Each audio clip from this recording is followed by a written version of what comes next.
Turning first to NPR Sports, we've received word that the Highland Avenue Aces of Wilmette, Illinois, international Frisbee tournament champs for 3 years, have been beaten out this year by a team from Houghton, Michigan. The score, 21-8. The new champions, a group called the Library, after a bar of the same name, have received the coveted trophy. Steve Dupre from public station WNMR in Marquette, Michigan, has a report. According to official estimates, nearly 8,000 people were at Cliffs Ridge Ski Hill in Marquette, Michigan, to see 38 teams competing for top honors in the two-day International Frisbee Tournament.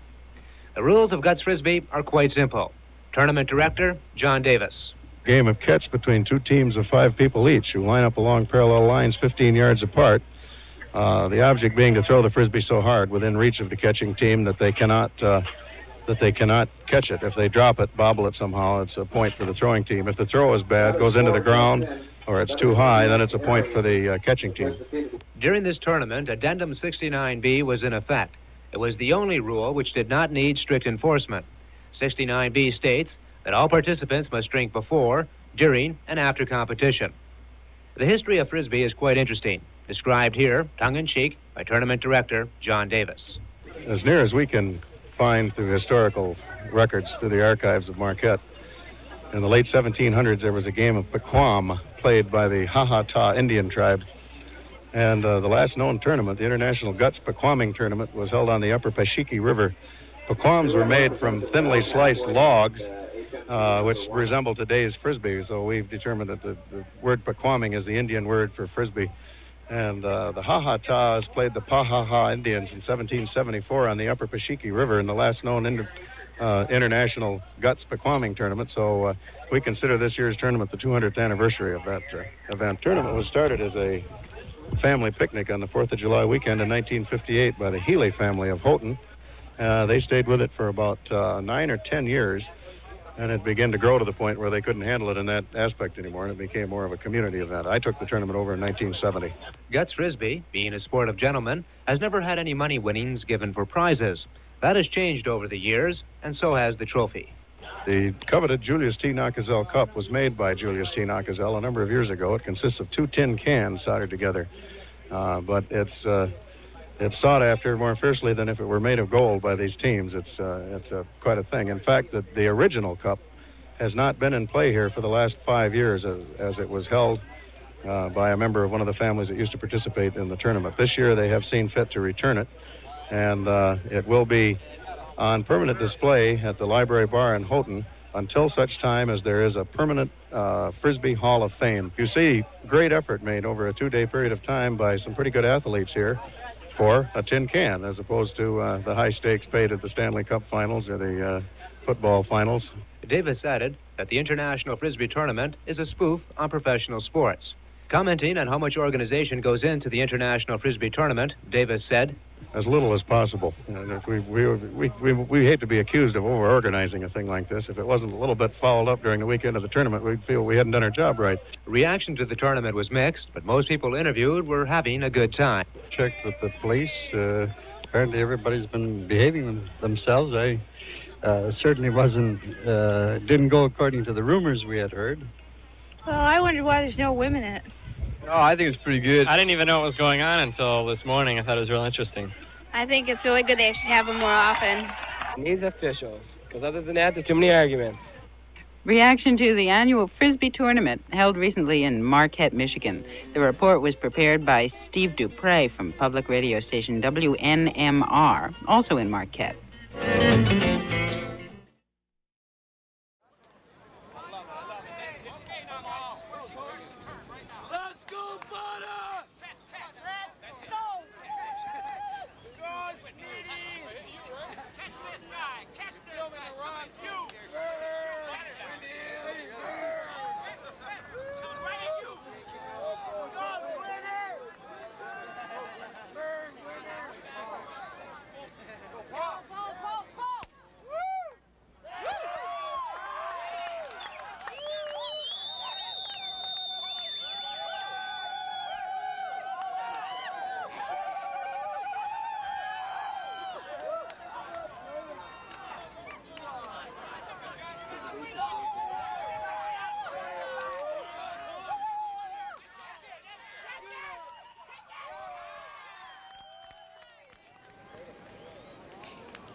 Welcome to the International Frisbee Tournament.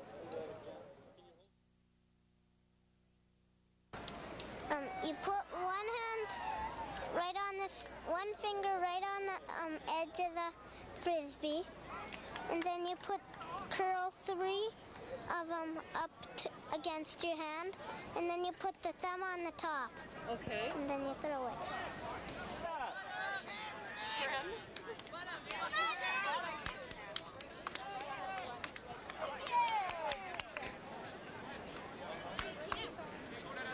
Let's have a catch, fellas. Some more catch. Who did it? Who did it? Who did it? All right. Right back.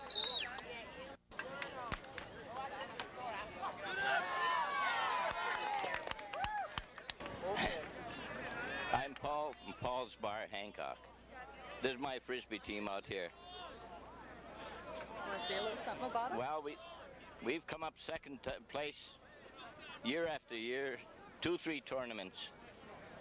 I think this year is going to be ours. This is going to be our tournament. You mentioned something about sisu. Now, what's that mean?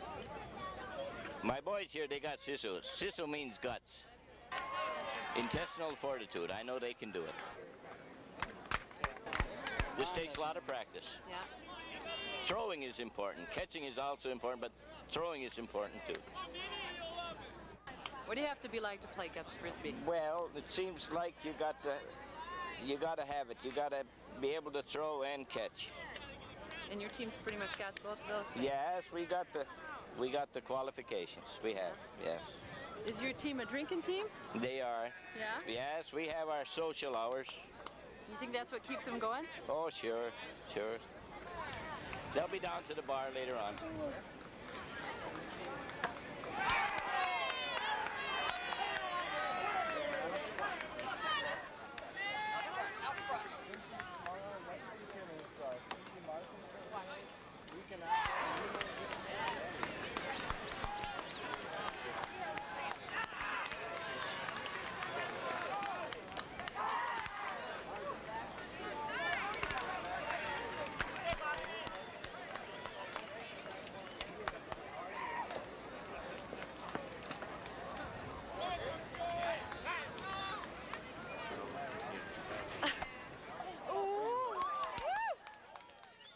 And muscles, these Frisbee players have muscles. Leg muscles, arm muscles, thigh muscles. Any personalities you're interested in? Well, I came here to see Vic, but Vic isn't here this year. Vic was a really cute player that they had from the Berkeley team in California, but no, this year I'm just here to see Sky King. Sky King, who's Sky King? Oh, Sky King, he's a veteran. He's been here for like 15 years. I mean, you know, they've been playing Frisbee for that long, and he's been here for at least 15 years. Go, Smitty, bear now! Go, Smitty! I gotta go! See, I'm the oldest continuous player here that's still competing. I'm the oldest guy who's still competing. And I started competing in 1967 up here because a friend of mine brought me up, a guy named Thor. Well, in those days, no one used their real name because it wasn't reputable for honest working people to play Frisbee. You were suspect. You were some kind of hippie or dropout or something like that. But actually, the team I played on the first year had a lawyer, had an investigator for the Department of Labor Wage and Hour Division, had an airline pilot, had all kinds of regular working folks. But we all had aliases. Nobody would use their right name because, geez, they might find out back at the hometown that a respected citizen was out playing Frisbee, and automatically in those years it would have made you suspect. You would have never been able to live it down. So now that Frisbee's gotten reputable and the quality of Frisbee has increased so much, I'm still using my name because that's the way only anybody knows me around here. Now, I am an airline pilot. I do fly for a major airline, and but when I'm around Frisbee, Sky King is the only name I've ever used. I just haven't gotten over that hump yet of using, and besides, nobody know who I am anyway if I use my real name, you know. Frisbee is competed with in several different ways, and Guts is what I generally attribute to the young, macho, virile kind of a game.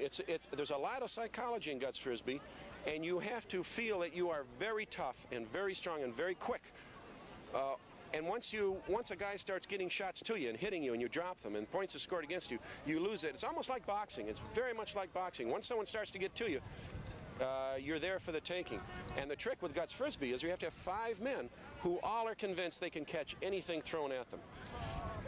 And if one of them begins to weaken, the other team senses it very quickly and starts throwing at that one man. So you can have 4 of the greatest Frisbee players in the world. All you have to have is one weak man. The other team will sense it, and they'll throw all their shots at him, and they'll win the match. So it's quite a trick to get 5 balanced, confident human beings together at one time on a field that feel that nobody can throw a Frisbee past them. And they don't lose that psychological edge that you got to have in Guts Frisbee. That's tough because America itself is changing some of its psychological values. I think America is becoming a broader-based country sport-wise, and I think we're having more and more people participate in sports. The fact that running has grown so much in the last few years, the fact that people want to be out doing, they're tired of sitting and watching 22 magnificent athletes pound on each other for an hour. They want to go do something themselves. And so I think Guts has a future. But, you know, I think Frisbee will continue to grow. I think the Frisbee disc is going to continue to spread. There are more Frisbee discs in this country than there are baseballs, basketballs, and footballs combined. Because you and I can go out, we can buy a Frisbee at a store and go out, and we can be playing now, you and I. That's great. I think that's good for our country. It's good for athletic conditioning. It's good for our health.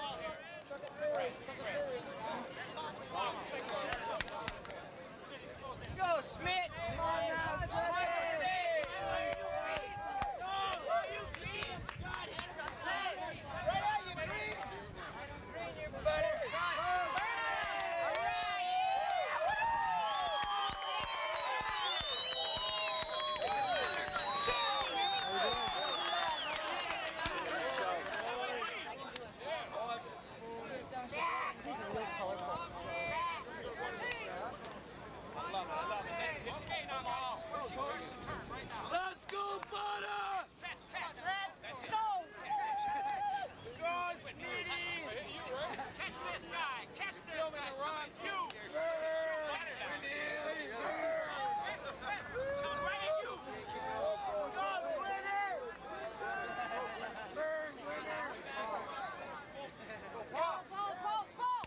Ask me a couple questions.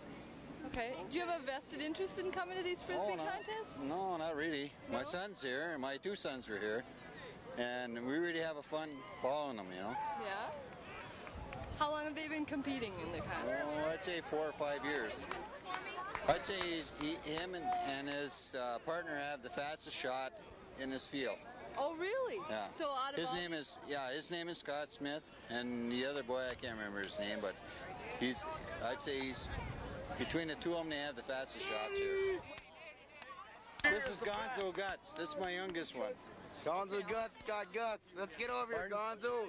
Let's show us some guts over here. Gonzo Guts! Show him your back. Show him your gut. Turn around here. Turn around. Come here, Doug. Get in here. So can we talk to anybody else here? Or how about who else? Do you know anybody on this team? The Pauls? Yeah. Who? Dwayne and Tad. Are they good? Yeah. Can they shoot good? Yeah. Okay. Can they catch good? Yeah. Do they really whip them? Yeah. Oh. Then they must be good.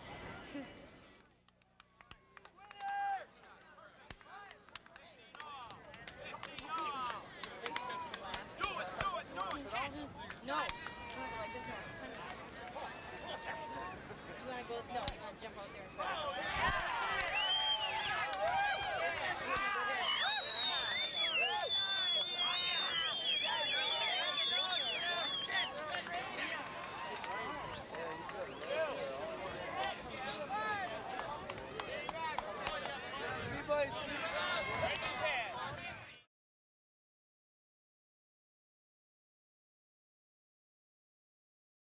Experience playing the game. The game's been played for 27 years.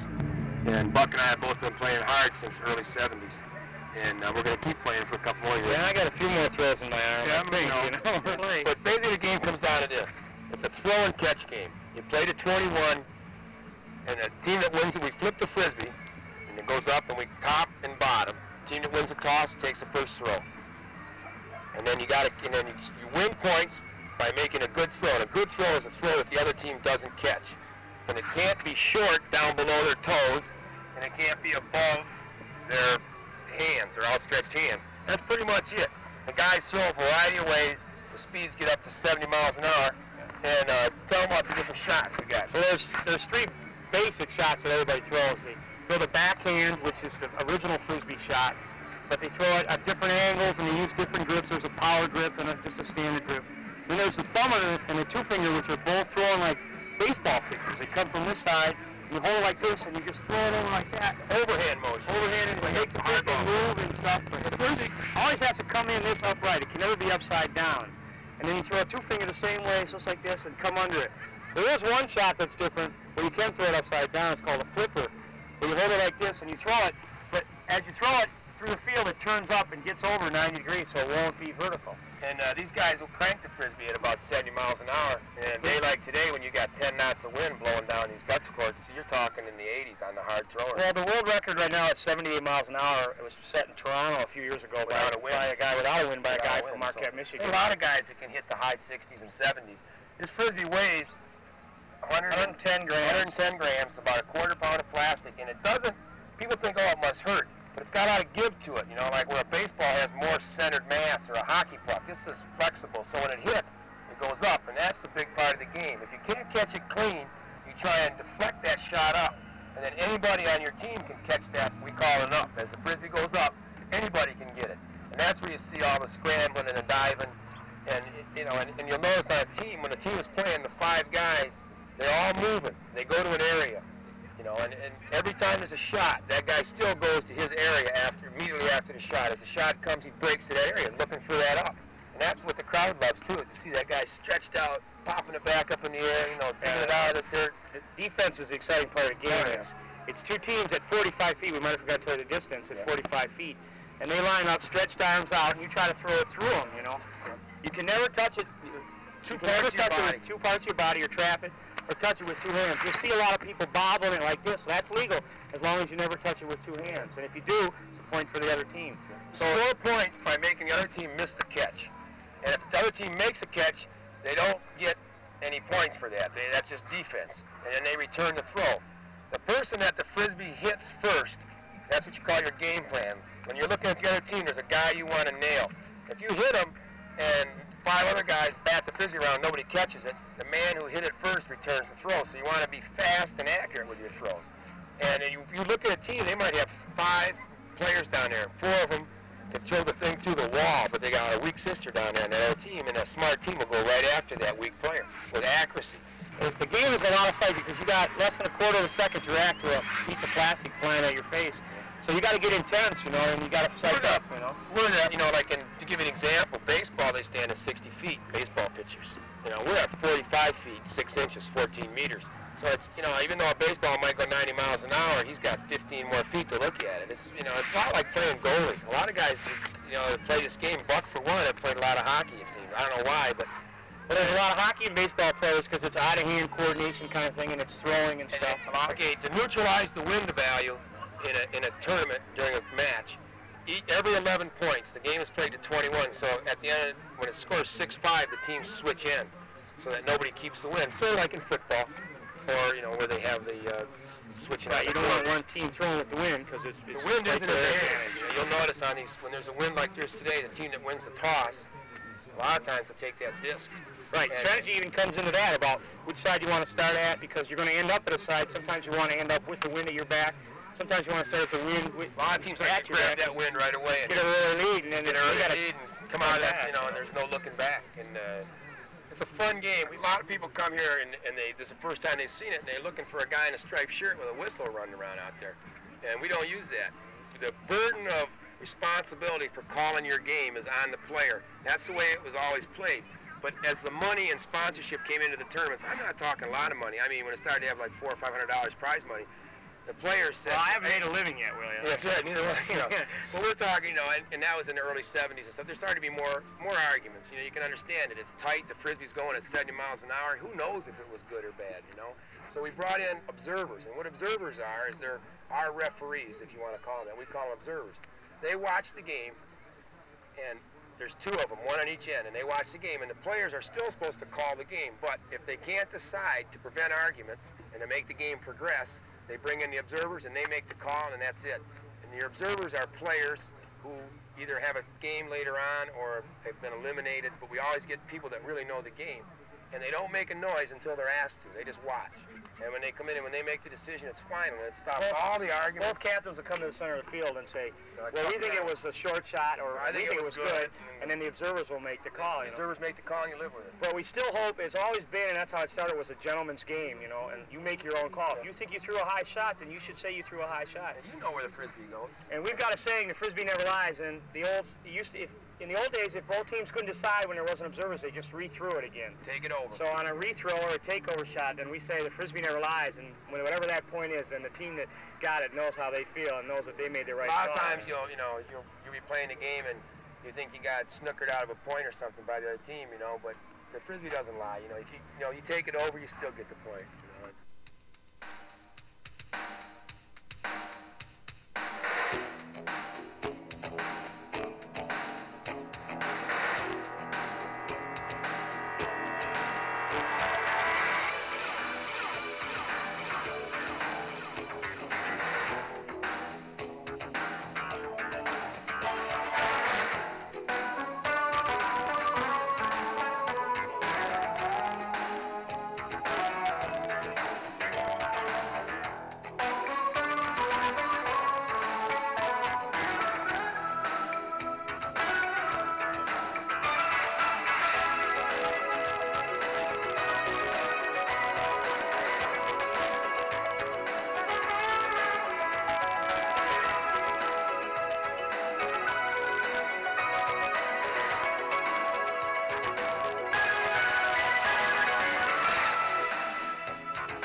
Can you get it? Do you have 12-1 and pasty sauce?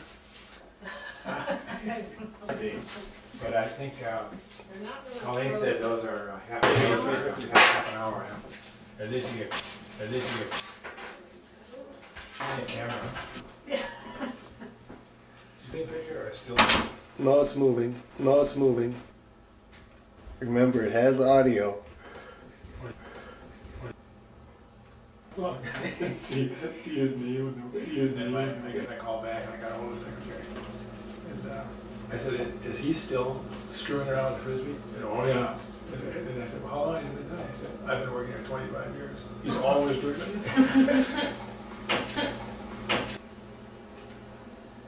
Good evening, Frisbee fans. This is John Healy. I'm here on May 15th, 2007 with two distinguished guests, Jake Healy.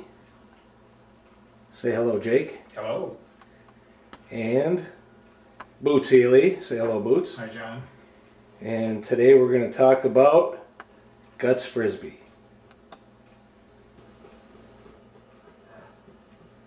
Okay, Frisbee, 8th Annual International Frisbee Tournament, July 4th, 1965. 2 o'clock p.m., Eagle Harbor Ball Yard, Eagle Harbor, Michigan. Wholesome outdoor entertainment for all ages, thumb sucking, beer drinking, queens in attendance.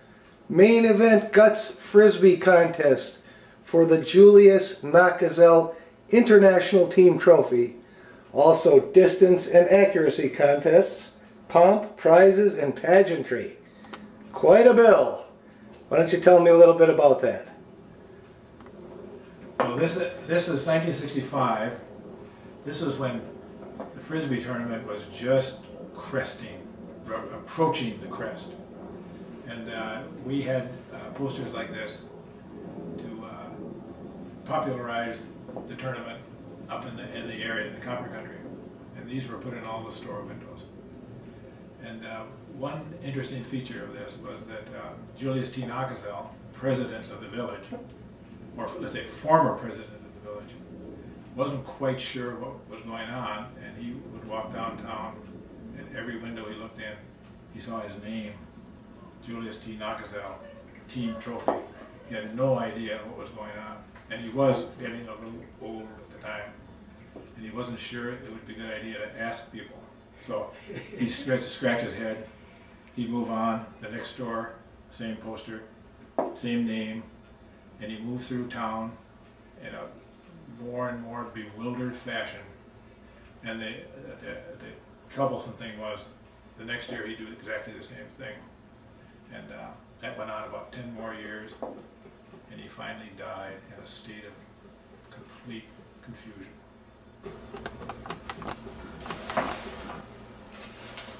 Okay, Jake, we heard a little bit about Julius T. Nakazel. Can you expand on that and tell us about the cup? Why don't you see if you can shoot in on this? This is a picture of him. Can you get close enough for that? Oh yeah, yeah. That's Julius T. Nakazel. That was in, boy, that'd be probably in the early 70s. He gradually became reconciled to the fact that his cup was famous, and at least one year he presented it to the winning team. But he made the cup back in the 30s. I think it was still during the time of Prohibition, and he put on it the what we understood was the crest from the Kaiser's helmet, but actually was off his cane apparently, which is World War I souvenir, and it was made with a flat lid tomato can bottom and a smaller can for the base, and then the larger tomato can for the top and handles. And it was originally a trophy for golf or softball or something in the 30s, and it was in our house, kind of a what do you do with it kind of a thing. And how did it end up in your house? because our dad won it. Okay. Or it was on a winning team. And never give it back. And never give it back. And it had the little coin in it that, in the base that would rattle to let you know that there was no liquor in that one. But it was very, very historic and very much treasured. And there were pretty serious hard feelings about it in the early 70s when the Californians won it and took it to California. And then the next year or two, they won it. In fact, I think they won it 2 or 3 years in a row. And then a team from Milwaukee beat them.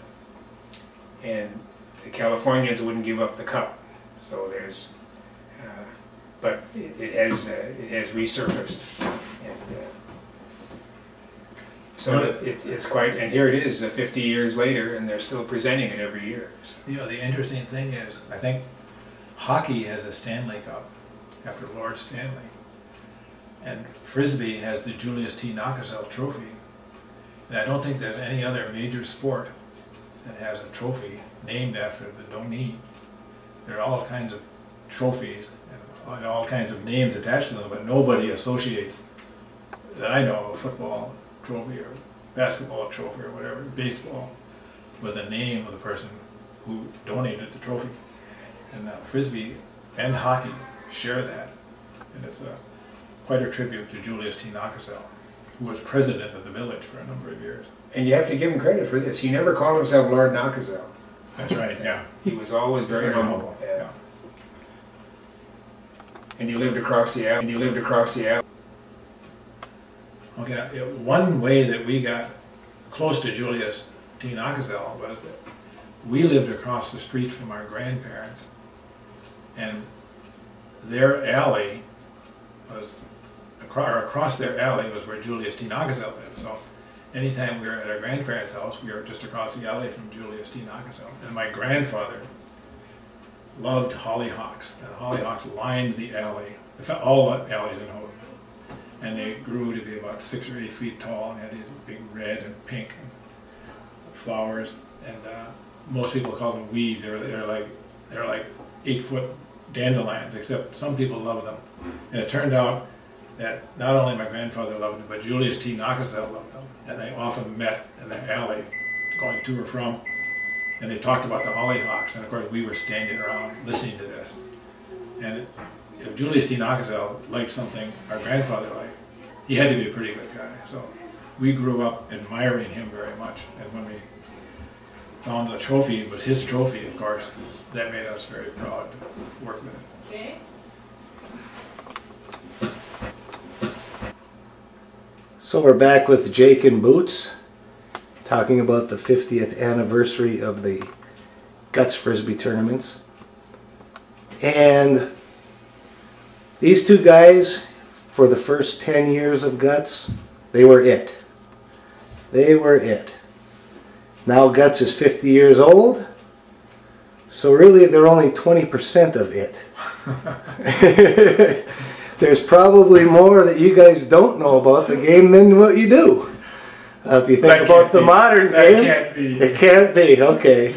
If you add up what we don't know and what we forgot, you got about 49%. Okay, so the question is, why don't you guys tell us something that we probably don't know about the game that was either an important part back then or something that was special about the tournaments? Maybe the queens in attendance. How about that? What's with that? Well, that started, I don't think they had queens in Escanaba the first year or two. The queens started at the snowball game, the toilet bowl game, didn't they? Oh, on New Year's? Yeah. See, we used to have a football game every New Year's Day. This goes back long before Frisbee, and there was always a queen. And so it just naturally turned out that when we started with Frisbee tournaments, we had a queen. And it's what do you do with girls at a game? Really, that's what it is. You got to give them something to do. And so, how were the queens chosen? Was there a contest? Was it Was it above board? It How was, did it oh, go? it was above board. It was definitely above board, but it was not publicized. It was done by sort of a smoke-filled room, but it was very much above board. Very much above board. You'd find an older lady of impeccable reputation who was able to sit on the hood of a car, and that was the queen. And next year it might be somebody else. Or you found a younger lady who was willing to serve beer for about 5 hours in a sweltering summer day, and she might make a good queen. So it was that sort of thing. Yeah, there's a talent involved. So the early Frisbee tournaments in the harbor were a little bit more than just guts. It was truly a family type of picnic. Is that what you're saying, or trying to? Well, there was accuracy and distance, of course, events, yeah. and the accuracy and distance were for kids as well as adults. So yeah, it went on and on. Well,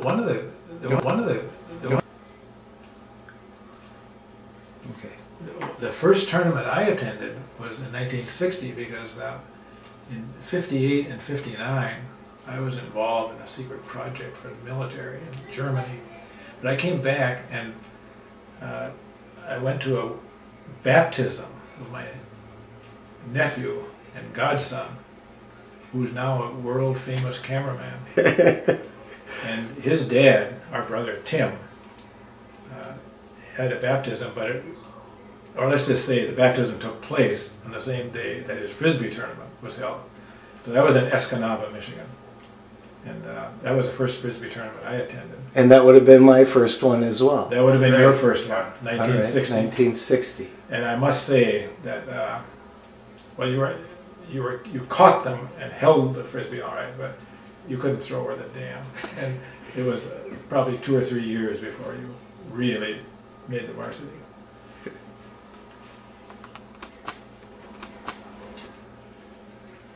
Okay, how about the California invasion? Oh! What can you tell us about that? Well, that was a result of we brought it on. Hubris, overweening pride and confidence in one's ability. We used to throw the Frisbee, what we call softball, underhand off the hip, and we challenged Nikita Khrushchev and the Pope and a lot of people, but we also challenged the people that made Frisbees out in California. And one year, after some goading, they responded, and they brought some very talented athletes up to the Frisbee tournament, and that would have been '67, I think, when they came. I think so, yeah. And Gretchen had a Super 8 camera, and she caught, she filmed the Guts tournament, and these guys threw the thing so fast that she couldn't catch it, and she slowed down the film and slowed it down and slowed it down, and she still couldn't catch the Frisbee. She could catch it when it was thrown and catch it when it ended up, but she couldn't catch it in the air. And the only way to do it would be to burn up the film. I mean, it was starting to overheat. So they were good, and they threw what we call a Greco-Roman style, which is like a discus. They threw it across their body, and you could generate a lot more power that way. And they took advantage of that. Also, they were younger and they were in shape, and some of them scanted on the beer, which was kind of low class, but it certainly helped their game. I'd have to say that. Boots, what can you tell us about the Californians? Well, as Jake said, we challenged them starting 63, 64. We sent letters out. We taunted them, and particularly we taunted Ed Hedrick, who we knew only as the general manager of Whammo, who produced the Frisbee. And so we just picked on him, and we just kept picking on him. And we had no idea that Ed Hedrick would turn into Steady Ed. and Hedrick himself was not a very good Frisbee player. Hedrick was, I would say, a mediocre Frisbee player. But he caught all these kids down in UCLA and Southern Cal, and they all played Frisbee. We had no idea what they were doing out there. They were all playing Frisbee, and he had his pick of thousands of these kids. And he brought about 5 or 6 who were really good. And they just completely wiped us out. And Steady Ed, he just turned the tables on us and was taunting us from 1967 till the day he died. And he just never let up. And we deserved it. Were you friends? What's that? Were you friends with Ed? Oh yeah, he was a wonderful guy. He was a wonderful guy. He was the epitome of a Frisbee player because he rubbed it in anytime he won, but he always enjoyed himself. He never took it seriously, and he was just a great guy. He was a wonderful guy. And when he died, his son said that this was in an obituary. His son said Ed always wanted to be cremated and then have the powder put into the form to make a Frisbee, and there was what was the number 8 or whatever it was, the best Frisbee. Anyway, he wanted to make the best Frisbee, and he hoped somebody would throw an errant throw and he'd land on somebody's roof, and that would be the way he wanted to go out. And I have a feeling that they probably did carry that out because he was a lot of fun, but he was kind of serious in that he did want to end up as a Frisbee.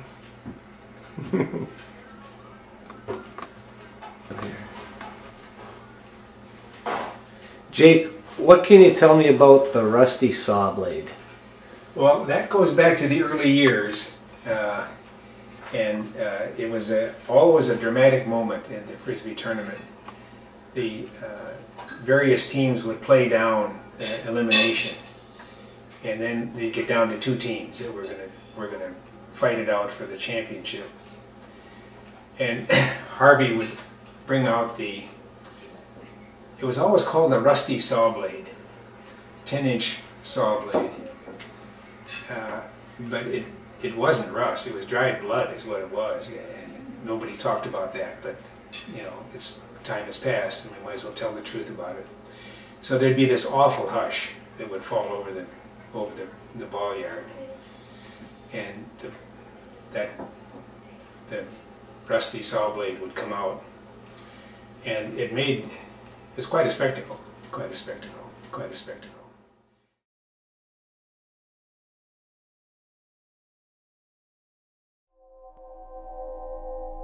I feel so good, I feel so numb, yeah.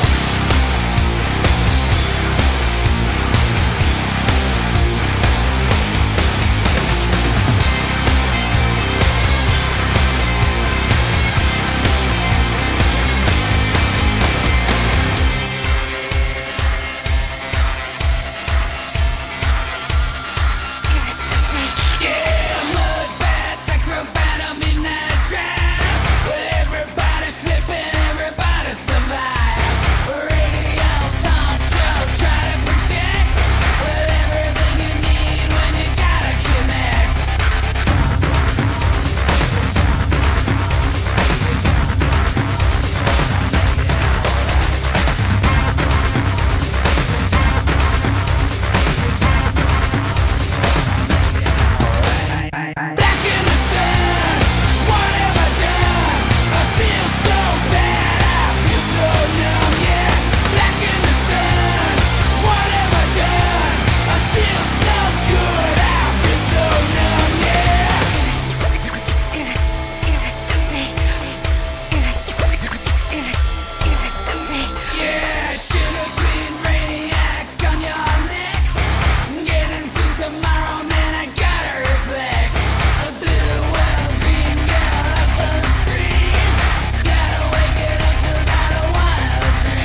I wish I could do more than run you. Oh, I'm so sick and broken, bloodshed, money, your children, torture, treason, never falling out, standing on broken glass, standing on broken glass, standing on broken glass, standing on broken. Sleep, my angel, love has slowly slipped away.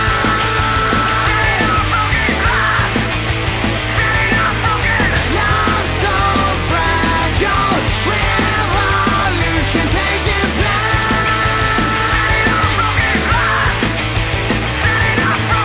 Sleep, my angel.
down the path we have chosen.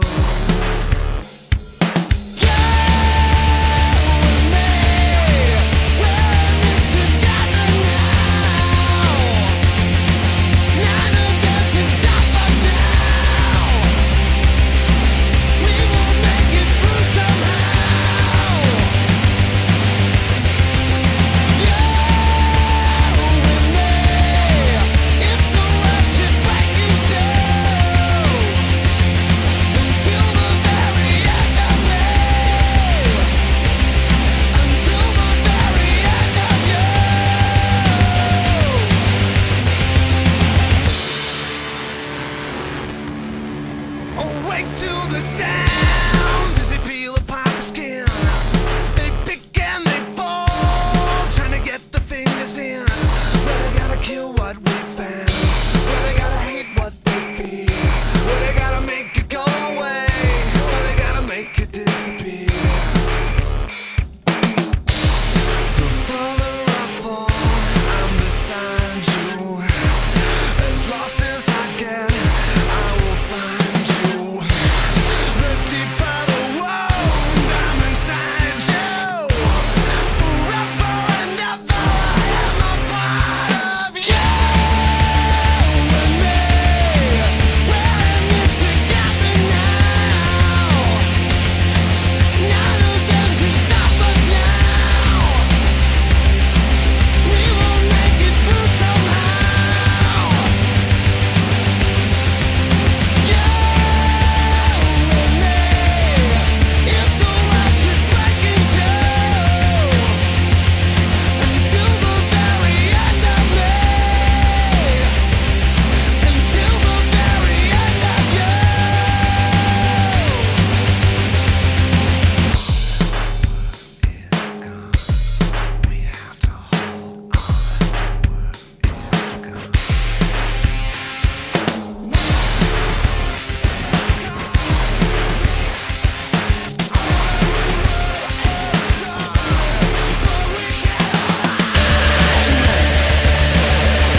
Frisbee.